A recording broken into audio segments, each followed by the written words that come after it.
Hey everyone, this is Herrick with another episode of Action Figure This Out, and today we will be taking a look at the McFarlane DC Multiverse, DC Rebirth, Deathstroke. Now, I picked this guy up at my local GameStop here in Canada, along with the other figures that I've done reviews of lately. Again, they've been doing quite well with coming out with new figures on time, so go and check out your local GameStops. Before we get started, let's take a quick look at the packaging. As you can see, this Deathstroke comes with a sword and a knife. As you know, DC isn't allowing McFarlane to add guns with their figures, so this Deathstroke only comes with a sword and knife. You'll have to get the separate munitions pack to give this Deathstroke a gun. On the front, it simply says Deathstroke. On the side, you're going to see where this figure comes from. It says Deathstroke from DC Rebirth. On the back, you're going to see an artist's rendition of Deathstroke. This looks pretty cool. And on the side, it simply says Deathstroke. And for anyone who needs it, here is the barcode. So, let's take a look at this figure out of the packaging and action figure this out. Slade Wilson is a mercenary and assassin for hire with no qualms about crossing lines to get a job done, no matter where those lines are drawn.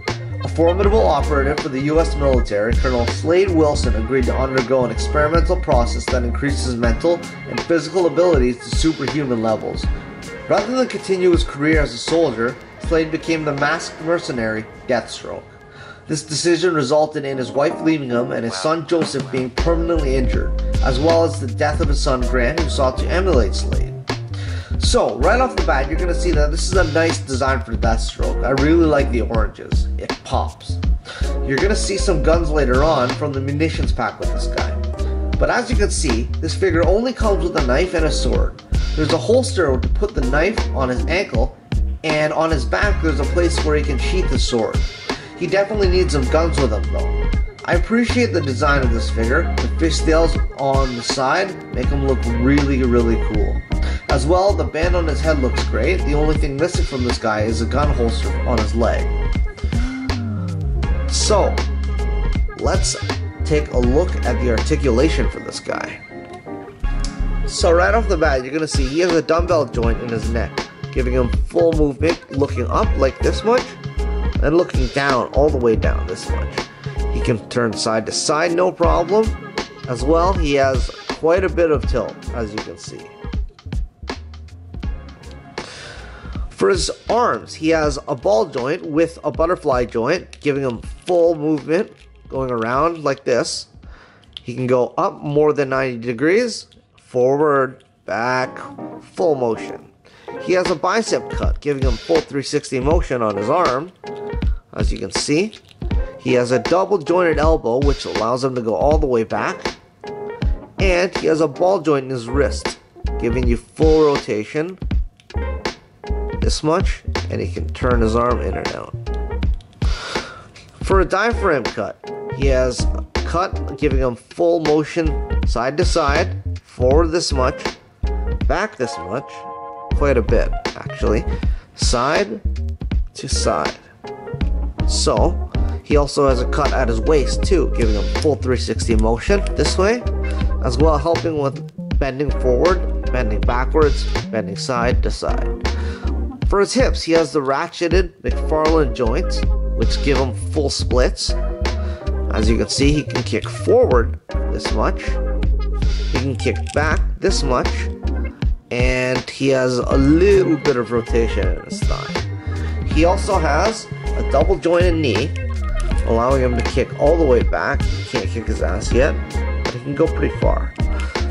As well, he has the McFarlane sculpted ball joint in his ankle, giving him full movement back and full movement front like this.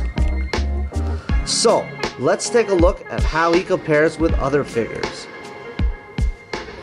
So, now we're going to take a look at how Deathstroke compares with the Detective Comics 1000 Batman and the DC Rebirth Batman.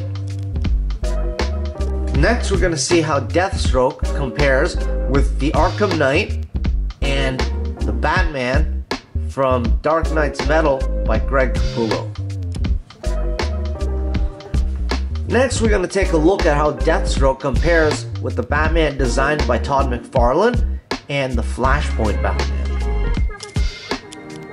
Alright, next we're gonna see how Deathstroke compares with the Black Adam movie wave of figures, Hawkman, and Black Adam.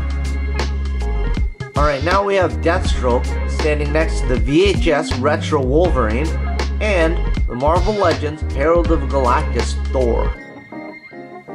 Alright, so now we have Deathstroke standing next to the Chaos Space Marine and the Storm Collectibles Scorpion from Mortal Kombat 3.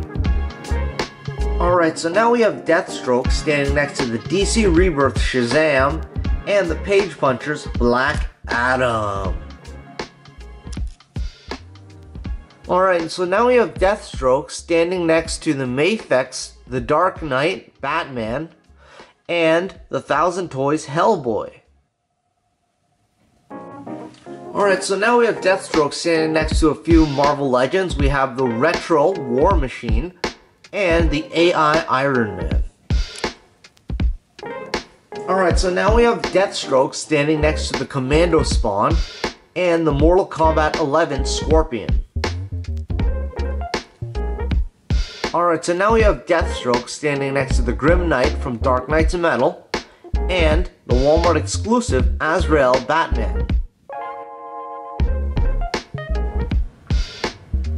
So I think that's going to be it for today. Thanks for joining me on another episode of Action Figure This Out. Don't forget to like, share, and subscribe if you like what you're seeing. As well, hit that notification bell to be notified of future videos that I'll be coming out with. Again, this is Herrick with Action Figure This Out, signing off.